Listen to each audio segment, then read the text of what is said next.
बिस्मिल्लाहिर्रहमानिर्रहीम। अस्सलाम वालेकुम everyone, welcome back to my YouTube channel the virtual ma'am. आज की इस वीडियो में हम एक प्ले को डिस्कस करने वाले हैं बाय आर्थर मिलर।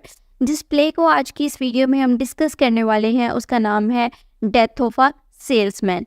ये प्ले आर्थर मिलर का बहुत ही इम्पोर्टेंट वर्क है क्योंकि इस प्ले के बाद उनको बहुत ज़्यादा पॉपुलैरिटी मिली थी, के अवार्ड्स मिले थे। सो ये एक बेंचमार्क है उनके प्ले राइटिंग का। सो हम ये कह सकते हैं कि उनकी कैरियर का ये एक बेंचमार्क प्ले है, ठीक है। इसके बाद इनका एक और भी प्ले है द क्रूसिबल्स, वो भी बहुत ज़्यादा फेमस है। सो आज की इस वीडियो में हम थॉरली इस प्ले को डिस्कस करेंगे, ऑथर का इंट्रोडक्शन, इसके बाद इसके जो बैकग्राउंड है इस प्ले का, ठीक है, उसको डिस्कस करेंगे, कैरेक्टर्स के बारे में बात करेंगे और समरी, ठीक है। अगर वीडियो लंबी ज़्यादा ना हुई तो मैं इसके थीम्स और सिंबल्स के ऊपर बात करूँगी, अदरवाइज़ मैं एक सेपरेट वीडियो बनाऊँगी, ठीक है, क्योंकि वीडियो इस तरीके से बहुत ज़्यादा लंबी हो जाती है, ठीक है। सो स्टार्ट करते हैं हमारा आज का play the death of a salesman, ठीक है।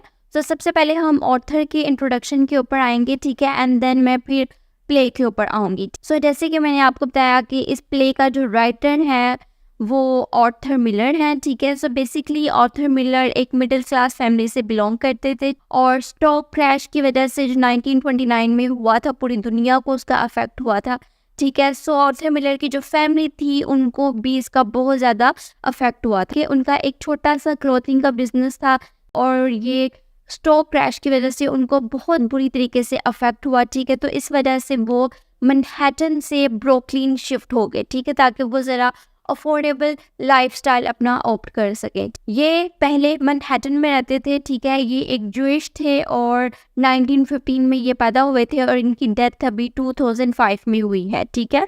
अगर हम इनकी एजुकेशनल बैकग्राउंड के ऊपर बात करें तो ये कोई इतने ज़्यादा इंटेलेक्चुअल नहीं थे, ठीक है, इतनी इंटेलिजेंट नहीं थे, ठीक है। इन्होंने मिशिगन यूनिवर्सिटी से जर्नलिज्म किया था और फिर प्ले राइट बन गए थे, ठीक है, यानी कि इन्होंने राइटिंग के ऊपर ज़्यादा फोकस किया था। इन्होंने फेडरल थिएटर प्रोजेक्ट को, ये जो गवर्नमेंट का एक प्रोजेक्ट था, उसको ज्वाइन किया था, लेकिन बहुत जल्द कम्युनिस्ट इन्फिल्ट्रेशन की वजह से ये बंद हो गया, ठीक है। वो किस तरह से, कम्युनिज्म का क्या रोल है यहाँ पे, ये मैं आपको फर्दर इसके बैकग्राउंड में एक्सप्लेन करूँगी, ठीक है। इन्होंने काफ़ी ज़्यादा प्लेस लिखे। इनका जो फर्स्ट प्ले था वो इन्होंने लिखा था 1944 में, the man who had all the luck, ठीक है। इसके बाद इन्होंने अपना सेकंड प्ले लिखा था ऑल माय सन्स, ठीक है, 1947 में, और इस प्ले के बाद इनको काफ़ी ज़्यादा सक्सेस मिली थी, ठीक है। और उसके बाद फिर इन्होंने 1948 में प्ले लिखा था डेथ ऑफ अ सेल्समैन, ठीक है, जिसने इनको स्टार बना दिया था, ठीक है, यानी कि ये बहुत ही ज़्यादा पॉपुलर हो गया था। इसके बाद 1952 में इन्होंने एक प्ले लिखा था क्रूसिबल्स। सो इनका जो प्ले है द क्रूसिबल्स, ये भी बहुत ज़्यादा इम्पोर्टेंट है, ठीक है, इसकी वजह से भी इनको बहुत ज़्यादा फेम मिला था। अगर हम इनकी पर्सनल लाइफ के ऊपर बात करें तो इनकी 1940s में फर्स्ट मैरिज हुई थी मैरी स्लेटरी से, जिनसे इनको 2 बच्चे थे, ठीक है। 1956 में अगेन इनकी शादी हुई एक बॉलीवुड एक्ट्रेस मैरीलिन के साथ, ठीक है, जिसने हॉलीवुड सिनेमा को रेवोल्यूशनाइज किया था थ्रू हर एक्टिंग। सो 1956 में इन्होंने इससे शादी की थी, लेकिन ये शादी ज़्यादा देर तक नहीं चल सकी क्योंकि मैरीलिन के अगेंस्ट काफ़ी ज़्यादा र्यूमर्स थी कि उनका अफेयर जॉन एफ कैनेडी के साथ है, ठीक है। सो इवेंचुअली 1961 में इनकी डाइवोर्स हो गई, ठीक है। इसके बाद इन्होंने अगेन शादी की एक फोटोग्राफर से, इनके मोहरत से, ठीक है, और ये इनकी शादी एंड तक चली, ठीक है, 2005 तक, जब तक कि इनकी डेथ हुई। सो ये था brief introduction of the author. So moving towards the background of this play, ठीक है, कि उस कॉन्टेक्स्ट में, बैकग्राउंड में क्या हो रहा था उस टाइम पीरियड में, ठीक है। सो मैं उससे पहले एक सर्टेन फैक्ट्स आपको बताना चाहूँगी। Basically death of a salesman play लिखा गया था 1948 में। अगर हम इसकी सेटिंग देखें, दैट इज न्यूयॉर्क, बॉस्टन, और जो प्ले का टाइम पीरियड है वो हमारे पास आ रहा है 1942, 1948 और 1949, ठीक है, इस तरह से। और इसका जॉनरा है सोशल रियलिज्म। ये एक ड्रामेटिक स्टेज प्ले है, ठीक है। सो ये थे certain facts about this play, ठीक है। सो यहाँ पे आपने डेट्स को जहन में रखना है। अगर आप इस डेट्स को देखें तो आप लोग एक चीज़ नोटिस करेंगे कि ये प्ले इमीडिएटली लिखा गया था आफ्टर वर्ल्ड वॉर 2, ठीक है, यानी कि हमें इस प्ले में और इस टाइम पीरियड में after effect of world war 2 के हमें नज़र आएंगे।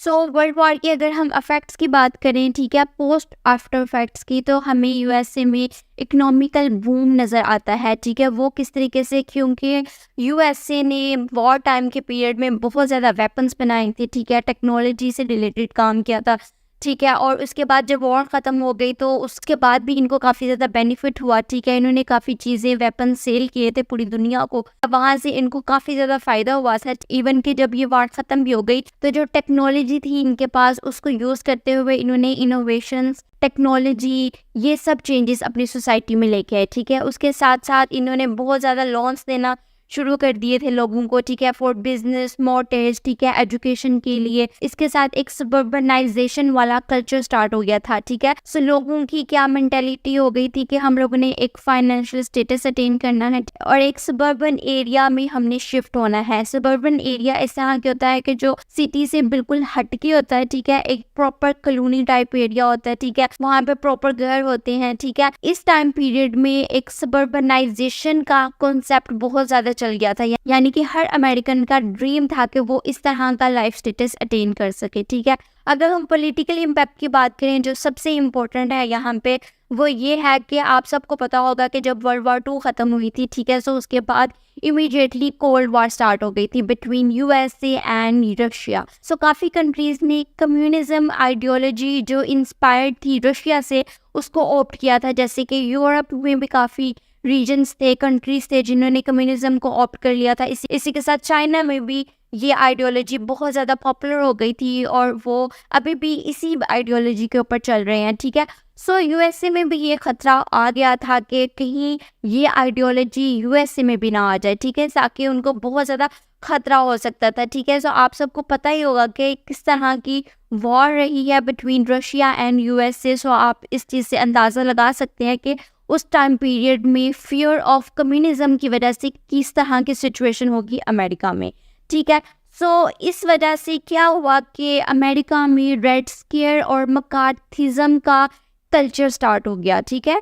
कल्चर नहीं हम कह सकते, लेकिन ये एक एक्टिविटी थी, पॉलिटिकल एक्टिविटी थी। इसमें क्या हुआ था, बेसिकली यूएसए ने एक कमेटी बनाई थी, उसमें वो लोगों को चेक करते थे कि कौन से लोग फेथफुल हैं टुवर्ड्स यूएसए, ठीक है, और कौन से लोग हैं जो कम्युनिज्म की आइडियोलॉजी को सपोर्ट करते हैं, ठीक है। सो इन्होंने लोगों को चेक करना शुरू किया, इनके बैकग्राउंड, लोगों के इनके 10 साल 20 साल पुराने जितने भी काम थे, इनके क्या रिलेशंस थे, जितनी भी एक्टिविटीज़ थी, उन सब को इन्होंने चेक करना शुरू कर दिया। इसी तरीके से जो बहुत ही हाई प्रोफाइल लोग थे, ठीक है, उनके ऊपर स्पाई करना शुरू कर दिया।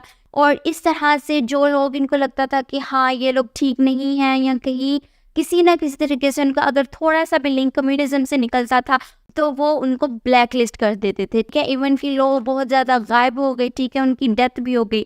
और इवन कि अगर कोई लोग जो इन्वॉल्व नहीं थे कम्युनिज्म के साथ भी, तो क्या होता था कि क्योंकि ये बहुत स्ट्रिक्ट चेकिंग करते थे, तो अब क्या हुआ कि अगर कोई इंसान कम्युनिज्म के साथ उसका लिंक नहीं था, तो उसने जो पास्ट में कुछ भी एक्टिविटीज़ की थी, जैसे करप्शन, कुछ भी, ठीक है, तो वो सब भी निकल आएंगी, ठीक है। और उसकी बेस के ऊपर भी लोगों को जॉब से निकालना शुरू कर दिया, ठीक है, उनको पनिशमेंट्स मिलना शुरू हो गई, ठीक है। यानी कि एक तो कम्युनिज्म के ऊपर वो जज कर रहे थे ना, लेकिन उसको छोड़ के बाकी चीज़ों के ऊपर भी उन्होंने उनको पनिशमेंट देना शुरू कर दी। सो इस मकार्थिज्म की वजह से, चेकिंग की वजह से इन्होंने बहुत ज़्यादा लोगों को ब्लैक लिस्ट किया, ठीक है। और उसके बाद जो ग्रुप सबसे ज़्यादा ब्लैक लिस्ट हुआ था इस टाइम पीरियड में, वो था इंटरटेनमेंट का, ठीक है। यानी कि इंटरटेनमेंट इंडस्ट्री के ऊपर बहुत ज़्यादा बैन लगा था, ब्लैक लिस्ट हुए थे बहुत ज़्यादा प्ले राइटर्स, उसके बाद फिर डायरेक्टर्स, स्क्रीन राइटर्स। तो यहाँ पे बेसिकली एक क्वेश्चन आता है कि इन्होंने खास तौर पे एंटरटेनमेंट इंडस्ट्री को ही क्यों टारगेट किया। तो आप देखें कि जितनी भी एंटरटेनमेंट इंडस्ट्री होती है उनकी ऑडियंस बहुत ज़्यादा वाइड होती है, ठीक है, उनकी रीच बहुत ज़्यादा होती है, उनका इन्फ्लुएंस बहुत ज़्यादा होता है, ठीक है। सो इस वजह से इन्होंने एंटरटेनमेंट सेक्टर को, ठीक है, राइटर्स को टारगेट किया ताकि लोगों तक ये कम्युनिज्म का जो आइडिया है ये पहुंचे ही ना, ठीक है। सो ये सब कुछ हो रहा था इस टाइम पीरियड में। सो अब हम बात करेंगे प्ले के ऊपर, ठीक है। अभी तक मैंने इंट्रोडक्टरी चीज़ों के ऊपर बात की है, जैसे कि ऑथर का इंट्रोडक्शन और बैकग्राउंड ऑफ द प्ले, ठीक है। ये चीज़ें डिस्कस करना बहुत ज़रूरी थी क्योंकि ये जो प्ले है खास तौर पे कैपिटलिज्म के ऊपर बेस्ड है और अमेरिकन ड्रीम के ऊपर। यानी कि ये दो थीम्स हमें डोमिनेट नजर आती हैं इस प्ले के अंदर। कि हमारे पास यहाँ पे अमेरिकन ड्रीम के 2 वर्जन आते हैं। Basically after world war 1 American dream था, उसमें ज्यादातर बात की हुई थी वेल्थ के ऊपर, ठीक है, कि इंसान ने फेम हासिल करना है, वेल्थ हासिल करनी है, सक्सेसफुल होना है। लेकिन उसमें बहुत ज्यादा बात इंडिविजुअलिज्म के ऊपर बात की हुई थी, ठीक है, यानी कि सोशल ऑर्डर ज़रूरी नहीं था। कोई भी इंसान किसी भी तरीके से वेल्थ अटेन कर रहा है, ठीक है, तो सोसाइटी को उससे फ़र्क नहीं पड़ता था, ठीक है, यानी मॉरल ग्राउंड्स के ऊपर बात नहीं की जाती थी। लेकिन आफ्टर वर्ल्ड वॉर 2 के बाद जो अमेरिकन ड्रीम था उसका वर्जन बहुत ज़्यादा चेंज हो गया था। सो इस टाइम पीरियड में अमेरिकन ड्रीम की जो शक्ल आई थी वो ये थी कि कोई भी इंसान थ्रू हार्ड वर्क कुछ भी अचीव कर सकता है अपनी लाइफ में, ठीक है। सो हर इंसान का, अमेरिकन का ड्रीम था कि वो अमेरिकन ड्रीम को अचीव करे, यानी कि वेल्थ हासिल करे। यहाँ तक तो कोई चीज़ नहीं, सिमिलर चीज़ थी बिटवीन वर्ल्ड वॉर 1 और वर्ल्ड वॉर 2 के जो अमेरिकन ड्रीम का जो वर्जन है। लेकिन मेन चेंज यहाँ पे आया कि वर्ल्ड वॉर 2 के बाद जो अमेरिकन ड्रीम का वर्जन था उसमें इस चीज़ के ऊपर एम्फसाइज किया गया था कि आपने सक्सेस तो हासिल करनी है, ठीक है, आपने वेल्थ को अटेन करना है, लेकिन आपने सोशल ऑर्डर को भी रखना है सोसाइटी में।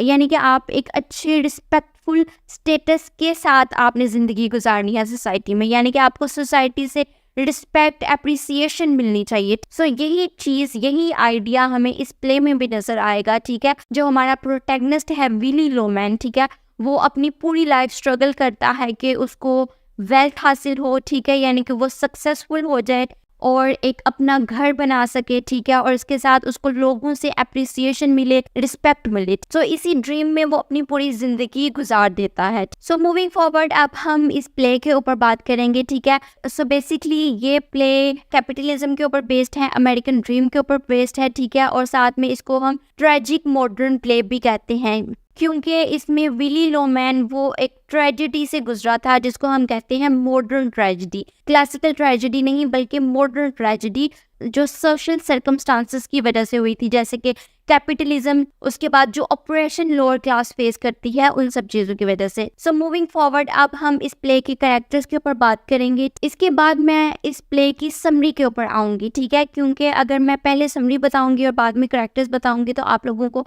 समरी की समझ नहीं आएगी, ठीक है। सो मैं पहले कैरेक्टर्स के ऊपर बात करूंगी ताकि आप थोड़ा सा नो हाउ हो जाए इनसे रिलेटेड, एंड देन जब मैं समरी एक्सप्लेन करूंगी तो आपको उसकी अच्छे से समझ आए।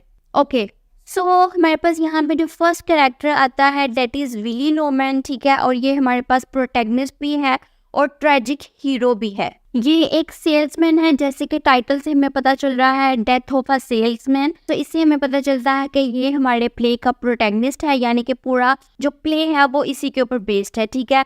सो विली लोमैन एक सेल्समैन है, 63 ईयर्स ओल्ड।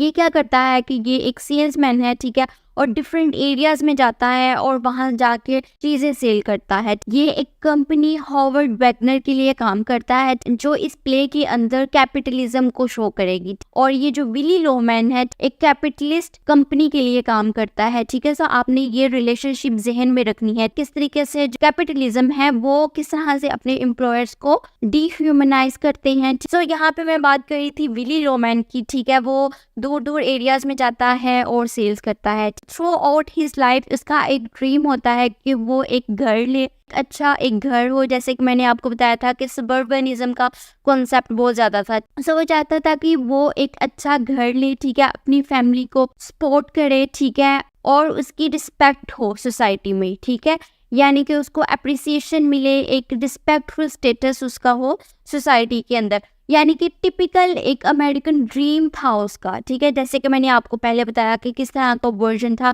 अमेरिकन ड्रीम का आफ्टर वर्ल्ड वॉर 2, ठीक है। सो विली लोमैन का एक ड्रीम था। विली लोमैन सारी जिंदगी हॉवर्ड वैगनर कंपनी के लिए काम करता है, ठीक है, लेकिन वो कभी भी अपना ये जो ड्रीम है इसको अचीव नहीं कर पाता। नेक्स्ट हमारे पास जो कैरेक्टर आता है दैट इज बिफ लोमैन, ठीक है, जो कि विली लोमैन का सबसे बड़ा बेटा है, ठीक है।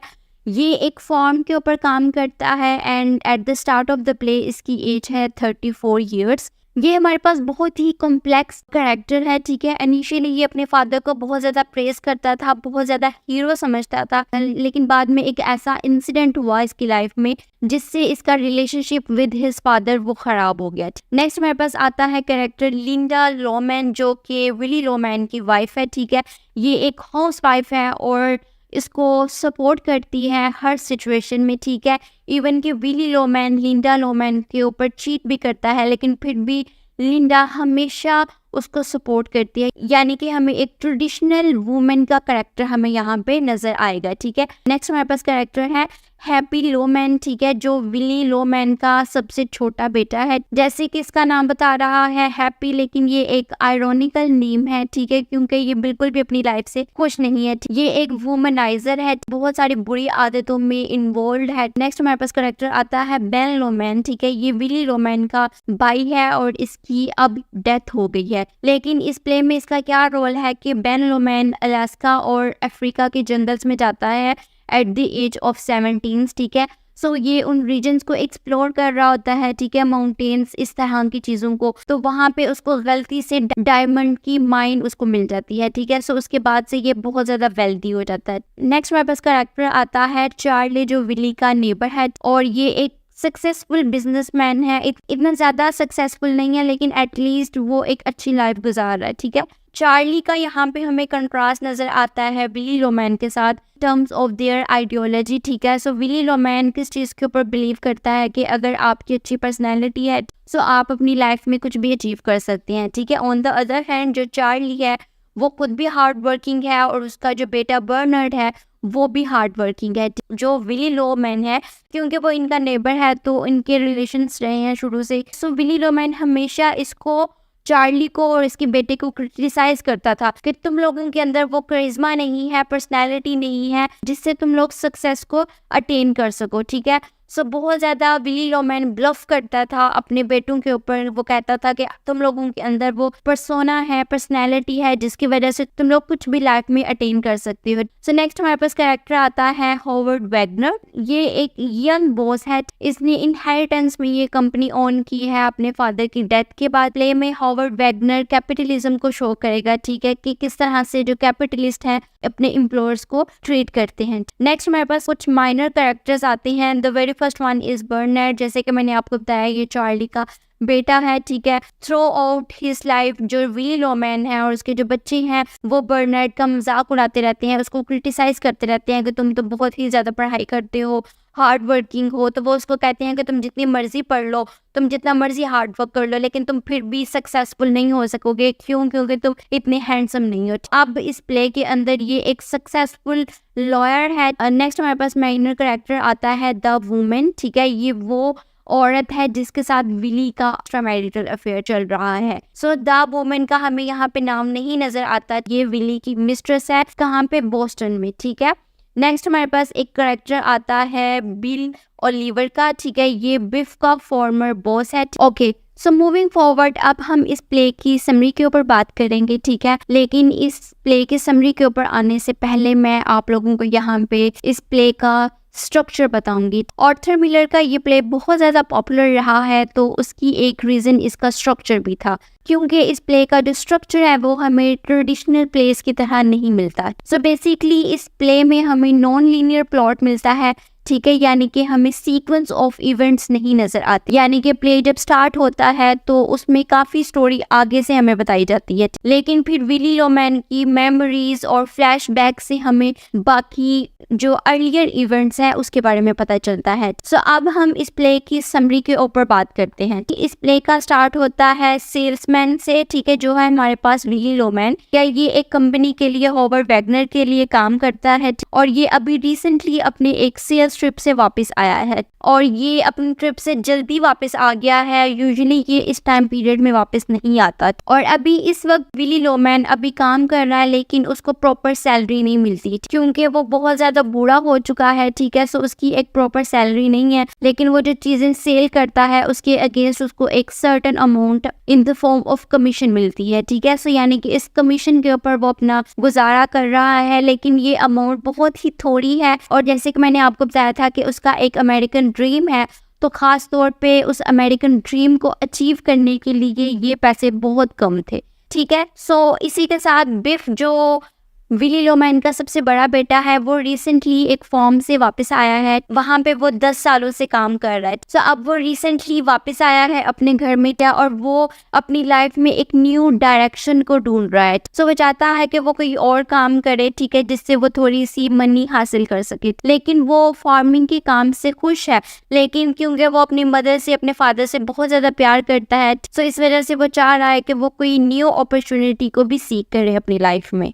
सो बिफ वापस आया है तो वो अपने जो व्यूज़ हैं और अपने जो प्लान्स हैं वो अपने छोटे भाई हैप्पी के साथ शेयर कर रहा है, ठीक है। सो वो उसको बताता है कि मैं अपनी लाइफ में न्यू डायरेक्शन ढूंढ रहा हूँ, लेकिन जो फार्मिंग का काम है मैं उससे खुश हूँ। उसको पसंद है कि वो हाथों से काम करे, ठीक है, जैसे कि फार्मिंग में आप हाथों से काम करते हो, ठीक है। सो बिफ को इस तरह का काम ज़्यादा पसंद है, यानी कि वो नेचर में रहना चाहता है, ठीक है। उसने इनिशियली काफ़ी जगहों पे काम किए, लेकिन उसको एक उस तरह से सेटिस्फैक्शन नहीं हुई, ठीक है। सो उसके बाद वो एक फॉर्म में काम करने चला गया। सो वो सब अपने आइडियाज़ हैप्पी के साथ शेयर कर रहा है, ठीक है, कि मैं इस तरह से सोचता हूँ टुवर्ड्स अपनी लाइफ। सो उसके बाद जो हैप्पी है वो भी अपनी लाइफ से सेटिस्फाइड नहीं है, ठीक है। वो एक स्टोर में काम कर रहा है और वो एक वुमनाइजर है। सो अब क्या होता है कि विली लोमैन अभी रिसेंटली अपने सेल्स ट्रिप से वापस आया है, तो अभी वो किचन में होता है, ठीक है। सो वहाँ पे बैठे हुए वो अपनी मेमोरीज में, फ्लैशबैक्स में सोच रहा होता है, ठीक है। सो वो उस टाइम पीरियड को याद कर रहा होता है कि जब बीफ और हैप्पी बहुत ज़्यादा खुश थे, यानी कि छोटे बच्चे थे, ठीक है। अब हमें मेमोरीज के थ्रू हमें इनके चाइल्डहुड का पता चल रहा है। जैसे कि मैंने आपको बताया था ना कि इसमें प्रॉपर सीक्वेंस नहीं है, ठीक है। सो इस चीज़ को आपने ज़हन में रखना है। सो अब यहाँ पे विली किचन में बैठा हुआ है, ठीक है, और अपनी मेमोरीज में, जैसे कि पुरानी यादों में, ठीक है, याद कर रहा है कि उस टाइम पीरियड को कि जब बीफ और जो हैप्पी थे वो दोनों छोटे थे और वो बहुत ज़्यादा खुश थे, ठीक है। और उस टाइम को याद कर रहा है कि जब उसके जो बच्चे थे उसको हीरो समझते थे, और इसी के साथ वो याद करता है कि किस तरीके से वो चार्ली और बर्नर्ड के दरमियान फ़र्क करता था, ठीक है। वो हमेशा बीफ और हैप्पी को ये कहता था कि जो हैंडसम होना और पॉपुलर होना और आपकी पर्सनैलिटी होना सबसे ज़्यादा ज़रूरी है सक्सेसफुल होने के लिए, ठीक है। सो इसलिए जब भी हैप्पी और बीफ पढ़ने जाते थे तो मैं उनको सिर्फ यही कहता था कि हार्ड वर्क करना ज़रूरी नहीं है, ठीक है। मैं बर्नर्ड को हमेशा क्रिटिसाइज़ करता था कि तुम जितने मर्जी हार्ड वर्क कर लो, ठीक है, लेकिन तुम फिर भी कभी भी सक्सेसफुल नहीं हो सकते, ठीक है, क्योंकि तुम में वो पर्सनैलिटी, वो करिश्मा नहीं है जो मेरे बच्चों में है, ठीक है। सो इस तरह की बातें विली अभी याद कर रहा है। इसके बाद अपनी मेमोरी से वापस आया है विली, यानी कि अब वो प्रेजेंट टाइम में है, ठीक है। सो उसकी वाइफ लिंडे उसके पास आई है और वो उससे पूछती है कि क्या प्रॉब्लम है, क्योंकि वो कंसर्न्ड है विली के लिए, क्योंकि यूजुअली वो इस टाइम पे वापस नहीं आता, ठीक है, और आजकल वो बहुत ज़्यादा परेशान भी है, इसलिए वो वरीड है कि क्या हुआ है, क्यों ये इतनी जल्दी वापस आ गया, ठीक है। सो वो उससे पूछती है कि क्या प्रॉब्लम है। सो विली उसको बताता है कि आज की जो सेल्स थी वो बहुत थोड़ी हुई थी, इट मीन्स कि उसको कमीशन बहुत कम मिला है, ठीक है। सो और वो दोनों वरीड होते हैं इस बात के ऊपर कि वो अपने जो खर्चे हैं उसको नहीं उठा सकते। इसी के साथ विली है वो बहुत ज़्यादा एक और चीज़ के ऊपर भी कंसर्न होता है। वो कहता है कि आज जब मैं सेल्स कर रहा था तो किसी आदमी ने मेरा मजाक उड़ाया, ठीक है। सो मैं वरीड हूँ इस चीज़ के ऊपर कि क्या मैं एक हैंडसम इंसान नहीं हूँ, ठीक है, यानी कि मेरी पर्सनैलिटी अच्छी नहीं है। यानी कि जैसे कि मैंने आपको पहले बताया था कि विली लोमैन की जो आइडियोलॉजी थी वो ये थी कि अगर आपकी आउटवर्ड पर्सनैलिटी बहुत अच्छी है ना तो आप सक्सेसफुल हो, ठीक है। सो अभी उसको किसी ने रिसेंटली इस चीज़ के ऊपर क्रिटिसाइज़ किया है। सो यानी कि हम कह सकते हैं कि अगर वो बहुत ज़्यादा परेशान था ना तो उसकी मेन रीज़न ये थी, ठीक है। मनी तो थी लेकिन मेन उसकी ये रीज़न थी क्योंकि उसको ये लग रहा था कि मेरी अपीयरेंस नहीं ठीक, इसकी वजह से मुझे पैसे नहीं मिल रहे। सो वो अपना कंसर्न लिंडा को बताता है कि क्या ऐसा है। सो लिंडा उसको बताती है कि नहीं, तुम इस दुनिया के सबसे हैंडसमेस्ट इंसान हो, ठीक है। सो वो इस तरह का एडजेक्टिव यूज़ करती है। सो यहाँ पे सीन ख़त्म होता है एक लॉफ्टर के साथ। सो विल को ना एक आवाज़ सुनाई देती है, एक हंसी सुनाई देती है उसकी मिस्ट्रेस की बोस्टन में, वो उसके ऊपर हंसती है। तो इसके साथ ये वाला सीन ख़त्म होता है। इसके बाद नेक्स्ट क्या होता है कि एक दिन विली लोमैन एक जगह पे बैठा होता है और वो खुद से बातें कर रहा होता है और ऐसा लगता है कि जैसे वो अपने भाई बैन लोमैन से बातें कर रहा है, ठीक है। और बेन लोमैन की डेथ हो चुकी है, यानी कि वो तो वहाँ पे नहीं हो सकता।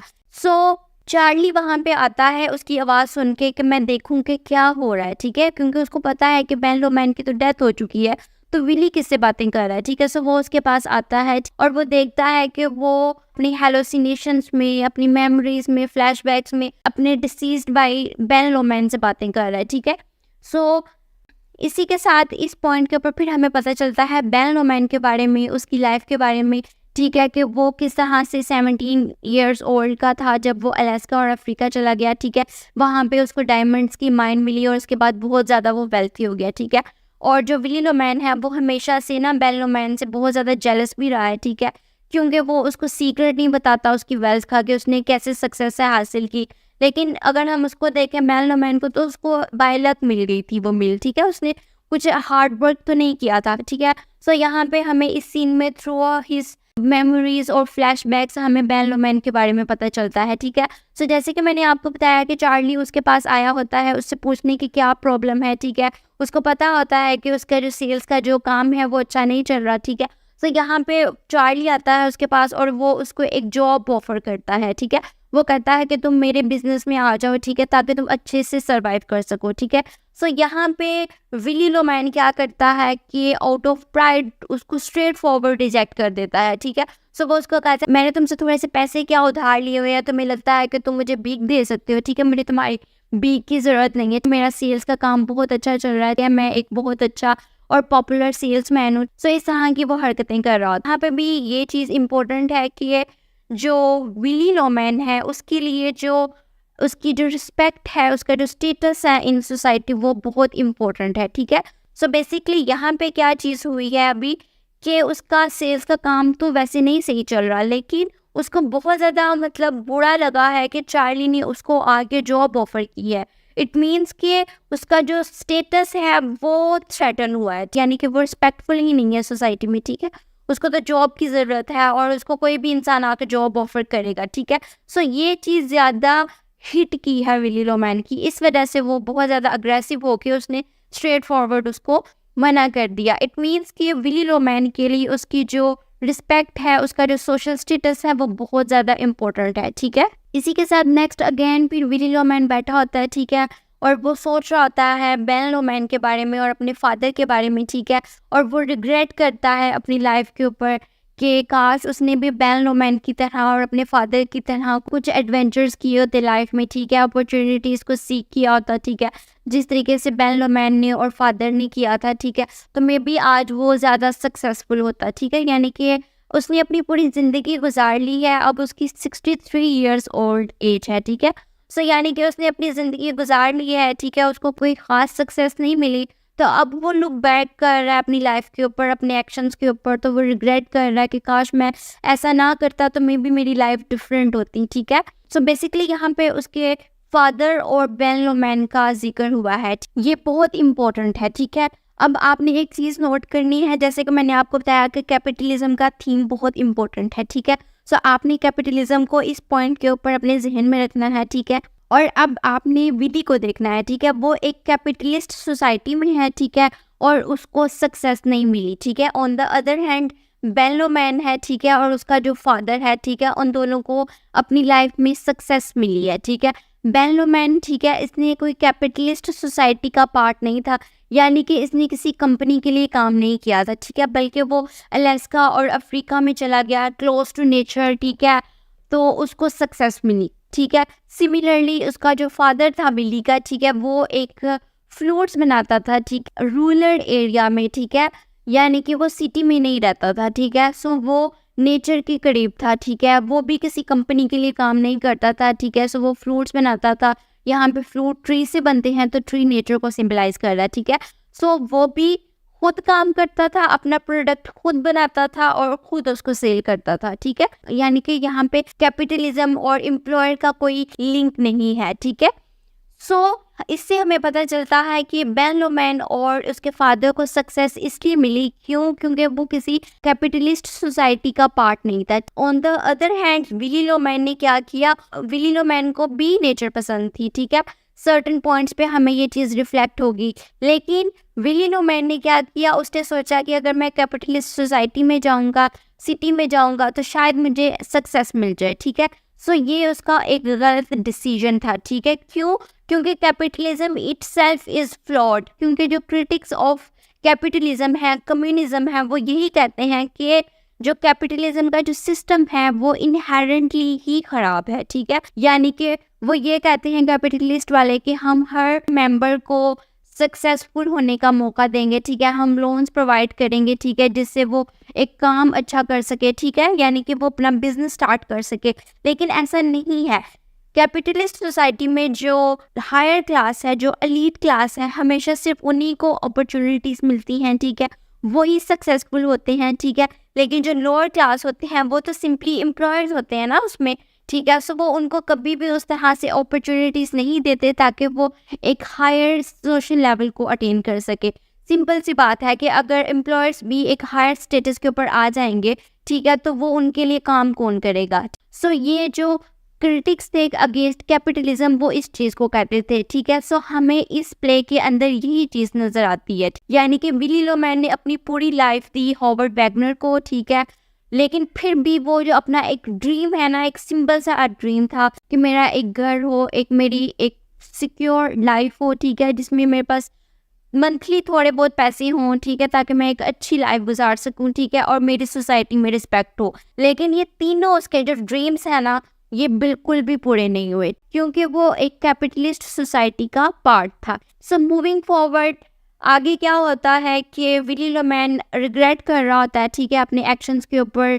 ठीक है, बेन लोमैन से और अपने फादर से खुद को कंपेयर कर रहा होता है। ठीक है, सो एकदम से वो अपने बैकयार्ड में जाता है और वहाँ पे स्टार्स देखना शुरू करता है। ठीक है, वो कोशिश करता है कि उसको स्टार्स नज़र आ जाए, लेकिन उसको स्टार्स भी नज़र नहीं आते। सो अगेन ये चीज़ हमें रिफ्लेक्ट करती है कि विली लोमैन वो प्रेस करता था नेचर को, नेचर के पास जाना चाहता था, लेकिन वो एक ऐसी सोसाइटी का पार्ट था जहाँ पे नेचर की कोई वैल्यू नहीं थी, जो नेचर से दूर थी। ठीक है, क्यों? क्योंकि विली लोमैन का जो घर था वो बहुत छोटा था। ठीक है, लेकिन उसके सराउंडिंग में बहुत बड़ी बिल्डिंग्स थी। ठीक है, सो इस वजह से उसके बैकयार्ड में ना तो सितारे नज़र आते थे, स्टार्स नज़र नहीं आते थे। इसी तरह से उसके बैकयार्ड में इवन की सनलाइट भी नहीं पहुँचती थी। ठीक है, सो इट मीन्स कि जो कैपिटलिस्ट सोसाइटी है वो नेचर से दूर है, जो सिटी है वो नेचर से दूर है। ठीक है, सो यहाँ पे हमें नेचर का थीम नज़र आता है। ठीक है, सो मूविंग फॉरवर्ड, नेक्स्ट क्या होता है प्ले में कि लिंडा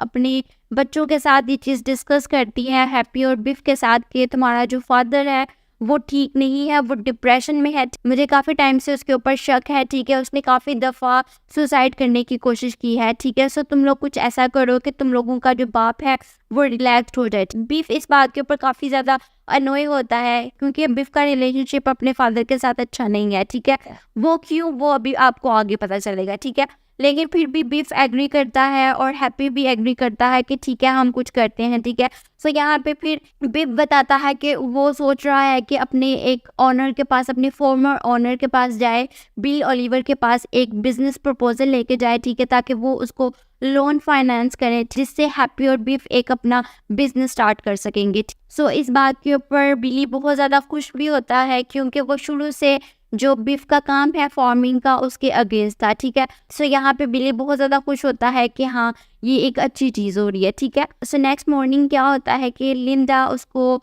विली को इनकरेज करती है कि तुम अपने ऑफिस में जाओ। ठीक है, और उनसे कहो कि मैं अब बहुत बुरा हो चुका हूँ। ठीक है, मैंने पूरी ज़िंदगी इस कंपनी के लिए काम किया है, तो आप अब मुझे सेल्समैन से हटा के मुझे ऑफिस में कोई काम दे दें। ठीक है, सो विली लोमैन अपनी वाइफ की बात मान के, ठीक है, अपनी कंपनी में जाता है हॉवर्ड वैगनर के पास। ठीक है, वो उसको कहता है कि मैं बहुत ज़्यादा बुरा हो गया हूँ। ठीक है, सो आप मुझे ऑफिस में कोई काम देते हैं। ठीक है, लेकिन जो हॉवर्ड वैगनर है, ठीक है, वो एक यंग बॉस है जिसने रिसेंटली ज्वाइन की है कंपनी। वो ज़ीरो रिगार्ड शो करता है टुवर्ड्स विली। ठीक है, और वो उसको स्ट्रेट फॉरवर्ड मना कर देता है। वो कहता है कि यहाँ पे ऑफिस में कोई जगह नहीं है। ठीक है, सो विली लोमैन कहता है कि मैं सेल्स का काम नहीं कर सकता, मैं थक जाता हूँ। ठीक है, इस तरह से।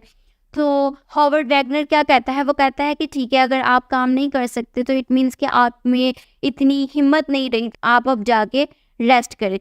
सो इट मीन्स कि उसने इनडायरेक्टली उसको स्ट्रेट फॉरवर्ड फायर कर दिया कि ठीक है, अगर तुम काम नहीं कर सकते तो तुम निकल जाओ। सो ये बिहेवियर ऑफ हॉवर्ड वैगनर, ठीक है, ये हमें कैपिटलिस्ट बिहेवियर शो करता है रिगार्डिंग देयर एम्प्लॉयर्स, ठीक है। यानी कि जो कैपिटलिस्ट सोसाइटी है, ठीक है, उसमें सिर्फ और सिर्फ एफिशिएंसी और वैल्यू को और प्रॉफिट को सिर्फ और सिर्फ वैल्यू दी जाती है, ठीक है, इंसान की कोई वैल्यू नहीं है, ठीक है। सो विली लोमैन जब तक काम कर सकता था इस कंपनी के लिए तब तक उसने उसको रिस्पेक्ट दी, वैल्यू दी, लेकिन आज अगर वो इस काबिल नहीं रहा कि वो काम कर सके तो उसको स्ट्रेट फॉरवर्ड निकाल दिया है, ठीक है।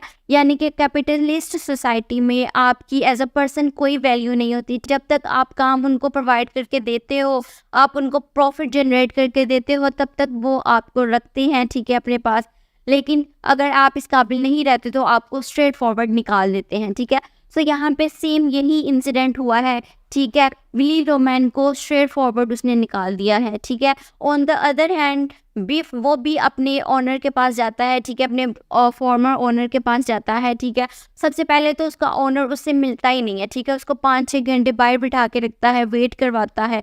सो एट द एंड शाम को जाके कहीं, ठीक है, उसकी सेक्रेटरी आती है और वो उसको कहती है कि बॉस सिर्फ 1-2 मिनट के लिए फ्री है तो आप आके बात कर लें, ठीक है। सब बीफ अंदर जाता है, ठीक है। सो वो अपना प्रपोजल अभी रख ही रहा होता है, ठीक है, यानी कि अभी वो बता ही रहा होता है, ठीक है। सो उसका जो बॉस है वो उसको कहता है कि ठीक है तुम जाओ, मुझे तुम में कोई इंटरेस्ट नहीं है, ठीक है, मैं तुम्हारा कोई प्रपोजल नहीं सुनना चाह रहा, ठीक है। यानी कि वो उसको स्ट्रेट फॉरवर्ड मना कर देता है। सो इट मीन्स कि जो लोअर क्लास है उसको अपॉर्चुनिटीज नहीं मिलती, ठीक है। अब दोनों कैपिटलिस्ट कंपनीज ने क्या किया, उनकी बात ही नहीं सुनी, स्ट्रेट फॉरवर्ड दोनों को मना कर दिया, ठीक है। यानी कि जो लोअर क्लास के जो लोग होते हैं उनको अपॉर्चुनिटीज ही नहीं मिलती, ठीक है। इसके बदले में अगर मिडिल क्लास या फिर हायर क्लास का कोई आदमी होता तो उसको इजीली लोन मिल जाता, ठीक है।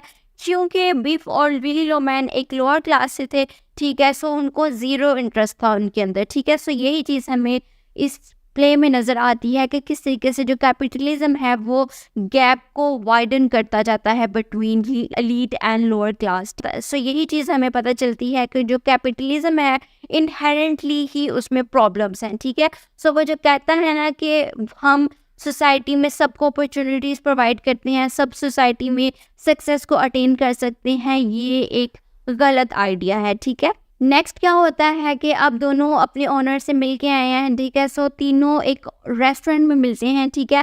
पहले वहाँ पे बीफ और हैप्पी मिलते हैं, ठीक है। सो बीफ उसको बताता है कि मेरे साथ क्या हुआ है, ठीक है, लेकिन हैप्पी उसको कहता है कि तुम प्लीज़ ये बिली को मत बताना, फादर को मत बताना, वरना वो बहुत ज़्यादा परेशान हो जाएंगे, ठीक है। सो अब विली वहाँ पे वापस आता है, ठीक है, रेस्टोरेंट में। तो फिर विली बताता है कि मुझे जॉब से निकाल दिया है, ठीक है। फिर किसी चीज़ को लेके बीफ और विली के दरमियान आर्गुमेंट होता है, ठीक है, और विली वहाँ से निकल जाता है और एक वो रेस्ट रूम में चला जाता है, ठीक है।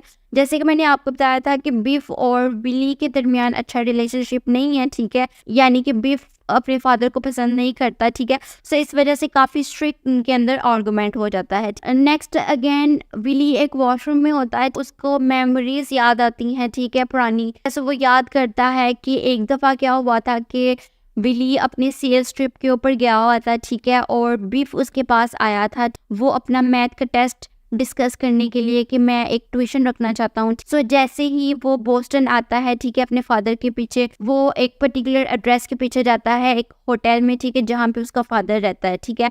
सो जैसे ही वो उस होटल रूम में जाता है तो वो अपने फादर को एक औरत के साथ, द वुमेन के साथ देखता है, ठीक है, यानी कि एक मिस्ट्रेस के साथ। सो उसका जो बेटा बिफ है वो विटनेस करता है थ्रू अपनी आइज़ के किस तरीके से उसका जो फादर है वो चीट कर रहा है, ठीक है। और यहाँ पे क्या होता है कि जब वो उसको देखता है उस मिस्ट्रेस के साथ, ठीक है, सो देखता है कि उसके फादर ने स्टॉकिंग्स गिफ्ट की हैं अपनी मिस्ट्रेस को, ठीक है। लेकिन इससे पहले एक सीन में क्या होता है कि जो लिंडे अपनी स्टॉकिंग्स को अमेंड कर रही होती है, ठीक है, यानी कि इतने बड़े हालात होते हैं कि वो न्यू स्टॉकिंग्स भी अफोर्ड नहीं कर सकती, लेकिन विली लोमैन क्या कर रहा है कि अपनी मिस्ट्रेस को गिफ्ट कर रहा है, ठीक है, स्टॉकिंग्स। तो ये चीज़ हिट करती है बिफ को कि आपने मेरी मामा की स्टॉकिंग्स जो हैं आपने इसको दी हैं, ठीक है। सो तब से बिफ और उसका जो रिलेशनशिप है वो बहुत ज़्यादा खराब हो जाता है, ठीक है। उसने अपने फादर की आइडियोलॉजी को छोड़ दिया कि तुम भी एक सक्सेसफुल सेल्समैन बनना, वो एक फॉर्म के ऊपर चला जाता है, ठीक है। क्या तो अगेन हमें थ्रू मेमोरीज हमें ये चीज़ पता चलती है, ठीक है। सो अब वापस अपने प्रेजेंट टाइम में आता है विली, ठीक है। सो अब अगेन बीफ और हैप्पी गर्ल वापस आ जाते हैं, ठीक है। और उनकी जो मदर होती है वो काफ़ी ऑफेंड होती है उनके ऊपर कि तुम लोगों ने अपने फादर के साथ अच्छा बिहेव नहीं किया, ठीक है। तुम लोग उसको अकेला छोड़ के आ गए हो। सो तुम्हारे फादर ने काफ़ी दफ़ा ऑलरेडी सुसाइड करने की कोशिश की है, उसने एक दफ़ा जानबूझ के अपना कार क्रैश करवाने की भी कोशिश की है, ठीक है। सो तुम लोगों ने अपने फादर के साथ अच्छा नहीं किया, ठीक है, इस तरीके से। सो अगेन बीफ आ जाता है, ठीक है। सो फिर और उसी टाइम पीरियड में फिर वहाँ पे विली भी आ जाता है, ठीक है। सो बिफ उसको कहता है कि आपने आज तक इस ज़िंदगी में कुछ नहीं किया, ठीक है, यानी कि आप ज़ीरो हैं, ठीक है, आप कोई हीरो नहीं है, ठीक है। सो आपका जो ये जो ड्रीम है ना अमेरिकन, ये एक झूठा ड्रीम है, ठीक है, गलत ड्रीम है। तो आप एक रियलिटी को फेस करें, ठीक है, इस ड्रीम को छोड़ें और रियल लाइफ में वापस आए, ठीक है। सो यहाँ पे अगेन इनके दरमियान में आर्गुमेंट होता है, ठीक है। सो यहाँ पे ये सब कुछ विली लोमैन के साथ हुआ है, ठीक है। उसको रिसेंटली जॉब से निकाल दिया है, ठीक है। और विली लोमैन जो सोचता था कि मैं बहुत ही सक्सेसफुल सेल्समैन हूँ, ठीक है, उसका ये वाला जो एक इल्यूजन था वो भी टूट गया, ठीक है। क्यों? क्योंकि उसकी ज़ीरो रिस्पेक्ट थी, ठीक है। उसको लगता था कि मेरी तो सोसाइटी में बहुत ज़्यादा रिस्पेक्ट है, इसीलिए वो अपने बेटों को भी कहता था कि आप भी सेल्समैन बनना, ठीक है, क्योंकि उसको बहुत ज़्यादा प्राउड था इस चीज़ के ऊपर, ठीक है। और जो विली था वो इंस्पायर्ड था सिंगल मैन से, ठीक है। ये एक मर्चेंडाइजर था, ठीक है, उसने बहुत कंट्रीज़ में स्टेट में जो है ना सेल्स की थी, ठीक है। सो ये उससे इंस्पायर्ड था, इस वजह से वो अपने आप को बहुत अच्छा सेल्समैन समझता था, ठीक है। और उसने काफ़ी हार्ड वर्क भी किया इस प्रोफेशन में, लेकिन उसको कभी भी उसका सिला नहीं मिला, ठीक है। सो अब क्या होता है कि ये सब चीज़ें हुई हैं विली के साथ, और अक्सर ऐसा होता है कि जब आपके साथ ये सब चीज़ें होती हैं तो आप किसी मेंटल कंडीशन से सफ़र करना शुरू कर देते हो, ठीक है। सो यहाँ पे क्या होता है कि जो विली लोमैन है वो हेलोसिनेशंस का शिकार हो जाता है, ठीक है। सो उसको हेलोसिनेशंस आती हैं, वो अपने ब्रदर बेन लोमैन से हेलोसिनेशंस में बातें करता है, ठीक है, चीज़ें प्लान करता है, ठीक है। जैसे कि मैंने आपको बताया था कि वो बहुत ज़्यादा इंस्पायर्ड था बेन लोमैन से, ठीक है। सो वो चीज़ें ये सोचता रहता है, ठीक है। तो यहाँ पे उसको हेलोसिनेशंस आती हैं और इसी में वो अपने ब्रदर बेन लोमैन से, ठीक है, प्लान करता है कि मैं किस तरीके से अपनी फैमिली को सेव करूँ, ठीक है। यानी कि मैंने अपनी लाइफ में तो कुछ उनके लिए नहीं कर सका, ठीक है। सो अब मेरी लाइफ ख़त्म होने वाली है, 63 ईयर्स का हो गया हूँ, तो मैं क्या करूँ ऐसा जिससे मेरी फैमिली की जो प्रॉब्लम्स हैं वो ख़त्म हो जाए, ठीक है। सो वो क्या सोचता है कि अगर मेरी एक्सीडेंटल डेथ हो जाए तो लाइफ इंश्योरेंस के बदले में $20,000 मिलेंगे मेरी फैमिली को। सो वो इस तरह के प्लान्स अपने जहन में बनाता है, ठीक है। और इसी के बाद वो एकदम से रात के दरमियान मिडल नाइट में वो जाता है अपने बैकयार्ड में और वहाँ पे सीड्स लगाता है, ठीक है। सो अगेन ये चीज़ हमें नेचर का थीम शो करवाती है, ठीक है। लेकिन उसकी वाइफ उसके पास आती है तो वो कहती है कि रात के वक्त सीड्स लगाने का कोई फ़ायदा नहीं है, ठीक है। और इसके साथ साथ यहाँ पे बैकयार्ड में रोशनी भी नहीं आती, ठीक है। सो यहाँ पे उसका जो मिडनाइट के दरमियान ये सीड्स लगाने का जो एक्शन था, ये इस चीज़ को रिफ्लेक्ट करता है कि किस तरह से उसने सेम जैसे गलत जगह पे वो सीड लगा रहा है, इसी तरह से उसने एक गलत वैल्यूज़ को, ठीक है, गलत आइडियोलॉजीज़ को अपने बच्चों के अंदर इनकलकेट किया था, ठीक है, और जिसका उसको कोई फल नहीं मिला, ठीक है। इसी तरह से उसका जो अमेरिकन ड्रीम था, उसकी जो लाइफ थी, उसका जो प्रोफेशन था, ठीक है, उससे भी उसको कोई बेनिफिट नहीं मिला, ठीक है। इस तरह से इसका जो सीड लगाने का ये एक्शन था, इसके फ्यूचर एक्शन को भी बताएगा कि किस तरह से वो भी फ्यूटाइल है, ठीक है, यानी कि वो भी कुछ चेंज नहीं लेके आएगा इनकी लाइफ में, ठीक है।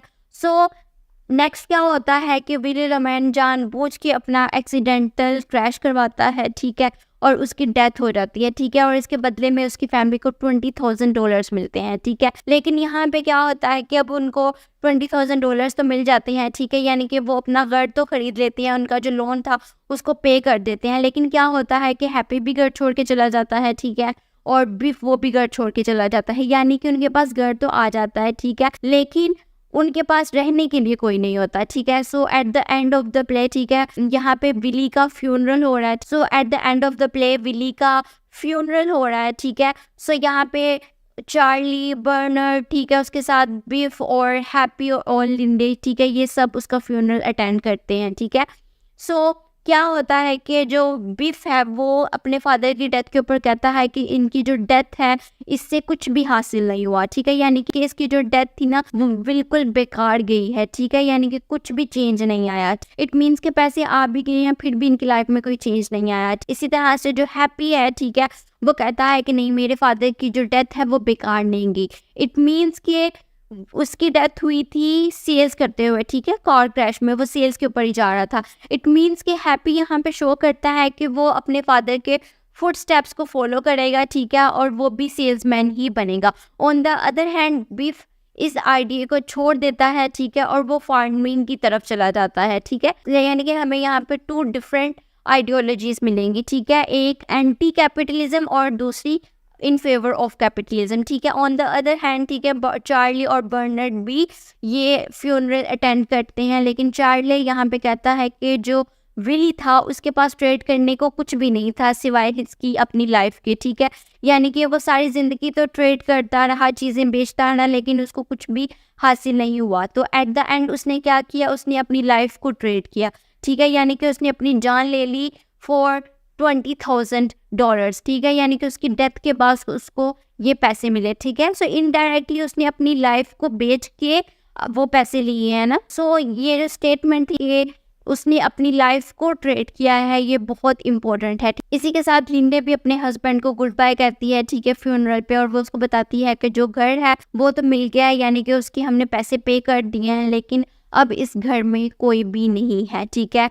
सो इस प्ले का स्टार्ट हुआ था फ्लूट म्यूजिक के साथ और फ्लूट म्यूजिक के साथ इस प्ले का एंड हो जाता है, ठीक है। सो ये थी समरी इस प्ले की और क्रिटिकल एनालिसिस। मैंने कोशिश की है कि मैं इसको क्रिटिकली भी साथ साथ इवेल्युएट करूं, ठीक है, और आई होप कि आपको इसकी समझ आ गई होगी। ओके, सो मूविंग फॉरवर्ड, अगर हम इस प्ले के थीम्स की बात करें तो जैसे कि मैंने बताया कि कैपिटलिज्म और अमेरिकन ड्रीम इस प्ले का डोमिनेंट थीम्स हैं, ठीक है, और अमेरिकन ड्रीम को मैंने काफ़ी हद तक मैंने एक्सप्लेन किया है इसकी समरी को क्रिटिकली एनालाइज करते हुए, ठीक है। सो बेसिकली विली लोमैन का एक ड्रीम था, ठीक है, कि वो एक सक्सेसफुल लाइफ अटेन कर सके, ठीक है, उसका एक घर हो, ठीक है, और एक अच्छी लाइफ हो, ठीक है, वो अपनी फैमिली को प्रोवाइड कर सके, ठीक है, ये उसका एक छोटा सा ड्रीम था, लेकिन वो ये ड्रीम नहीं अचीव कर सका, ठीक है, उसमें कुछ प्रॉब्लम्स थी, ठीक है, जैसे कि उसका जो अमेरिकन ड्रीम का जो वर्जन था वो थोड़ा सा गलत था, ठीक है, उसको लगता था कि अगर आपकी पर्सनैलिटी अच्छी है, ठीक है, और आप बाय लक अचीव कर लोगे, ठीक है, सक्सेस को, जैसे कि अमेरिकन्स का ये बिलीव था कि जो अमेरिकन्स है ना, ठीक है, उनको तो इनहेरेंट है, यानी कि उनकी किस्मत में है कि उनको सक्सेस ज़रूरी मिलनी है, ठीक है। सो ये चीज़ अमेरिकन्स के दरमियान कहाँ से आई थी, ये बेसिकली डिक्लेरेशन ऑफ इंडिपेंडेंस से आई थी, ठीक है, जहाँ पे ये लिखा हुआ कि हर इंसान का राइट है, right of life, right of liberty, और उसके अंदर एक और भी स्टेटमेंट लिखी हुई है, द परस्यूट ऑफ हैप्पीनेस, ठीक है। सो यहाँ पे जो परस्यूट ऑफ हैप्पीनेस की जो स्टेटमेंट है ये with the passage of time ये इसकी डेफिनेशन चेंज होती रही, ठीक है। सो इवेंचुअली इस टाइम पीरियड में आके इसकी डेफिनेशन ये हो गई कि जितने भी अमेरिकन्स हैं या उनकी किस्मत में है कि वो ज़रूर ही सक्सेस को अटेन करेंगे, ठीक है, यानी कि उनकी किस्मत में ये चीज़ लिखी गई है, ठीक है। सो यहाँ पे भी जो विली लोमैन है उसका यही बिलीव है कि उसको तो मिलनी ही है सक्सेस, ठीक है।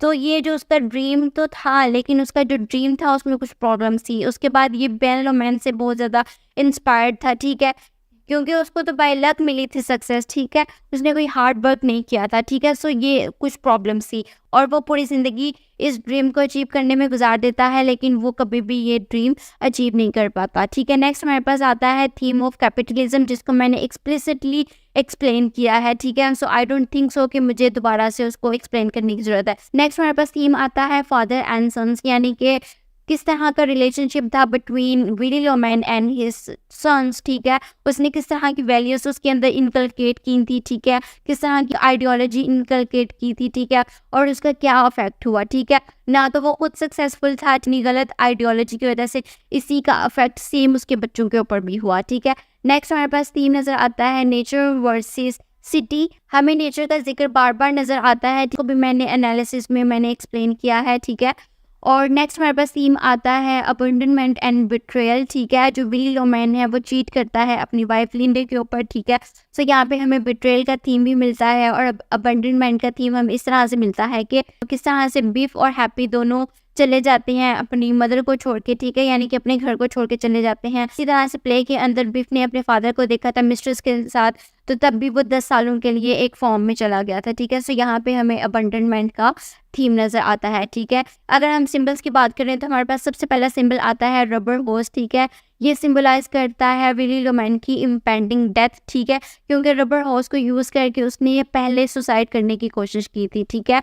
और ये भी चीज़ शो करती है कि किस तरीके से विली लोमैन ने अपने पैसों को खर्च करके ये चीज़ें जैसे कि हीटर, कार, ठीक है, ये चीज़ें खरीदी थी और इवेंचुअली ये ही उसकी लाइफ ले रही थी, ठीक है। नेक्स्ट हमारे पास स्टोकिंग्स का सिंबल आ जाता है, ठीक है, जो रिलेटेड है बिट्रेयल से, ठीक है, और विली का एक्स्ट्रा मैरिटल अफेयर। इसी के साथ हमें एक सीड का सिंबल मिलता है, ठीक है। सो सीड का सिंबल मिलता है कि न्यू लाइफ जो उसने प्लांट करने की कोशिश की थी लेकिन उसका कोई फ़ायदा नहीं हुआ था, ठीक है। जैसे कि प्ले के अंदर है कि उस बैकयार्ड में ना तो रोशनी मिलती थी, ठीक है, सनलाइट नहीं आती थी और ना ही वो कोई टाइम था सीड्स लगाने का, ठीक है। सो यहाँ पे जो सीड है ये न्यू लाइफ को भी रिफ्लेक्ट करता है। इसी के साथ उसने जो वैल्यूज़ इनकलकेट की थी अपने बच्चों में, ठीक है, वो और उसके पास उसके जो ड्रीम्स थे उसका क्या फ्रूट मिला उसको, ठीक है, इन सब चीज़ों को ये सीड सिंबलाइज करता है, ठीक है। सो अगेन इसको भी मैंने समरी वाले पार्ट में एक्सप्लेन किया, ठीक है। नेक्स्ट हमारे पास आता है सिंबल ऑफ फ्लूइड, ठीक है, ये नेचर को सिंबलाइज करता है, ठीक है। डिफरेंट ओकेजन्स के ऊपर हमें इस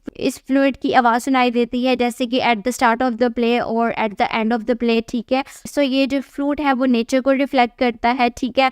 और जो विली लोमैन है, ठीक है, वो भी हाथों से काम करना पसंद करता था, जैसे कि वो फ्रूट बनाता होता था लेकिन वो फिर भी सेल्समैन था, ठीक है, यानी कि उसने अपने हैंडमेड जो टैलेंट था उसको छोड़ दिया था, ठीक है। इसी के साथ वो सीलिंग्स भी बनाता होता था, ठीक है, यानी कि वो एक सिटी लाइफ में, एक अर्बन लाइफ में ज़्यादा इन्वॉल्व था, ठीक है। इसी तरह से ये जो फ्रूट है वो नेचर के साथ साथ विली का जो रिलेशनशिप है, ठीक है, अपने फादर के साथ, उस चीज़ को भी सिंबलाइज करता है, ठीक है, यानी कि फ्लूट एक सिंगल सोर्स थी, ठीक है, जिससे उसको अपने फादर के बारे में याद था, ठीक है। सो ये थे इसके सिंबल्स भी, ठीक है। सो ये था आज का प्ले। मैंने कोशिश की है कि मैं हर एस्पेक्ट से इसको कवर करने की कोशिश करूं, ठीक है। मुझे उम्मीद है कि आप लोगों को इसकी समझ आ गई होगी, ठीक है, और मज़ीद क्लैरिफिकेशन की ज़रूरत नहीं होगी, ठीक है। लेकिन अगर किसी थीम के ऊपर या किसी पॉइंट के ऊपर प्रॉब्लम है तो आप लोग मुझे कमेंट सेक्शन में बता सकते हैं, ताकि अगर ज़रूरत हुई तो मैं एक सेपरेट वीडियो और बनाऊं इसके ऊपर, ठीक है। सो इंशाल्लाह हम लोग बहुत जल्द मिलेंगे अपनी नेक्स्ट वीडियो के साथ। तब तक के लिए अल्लाह हाफिज़।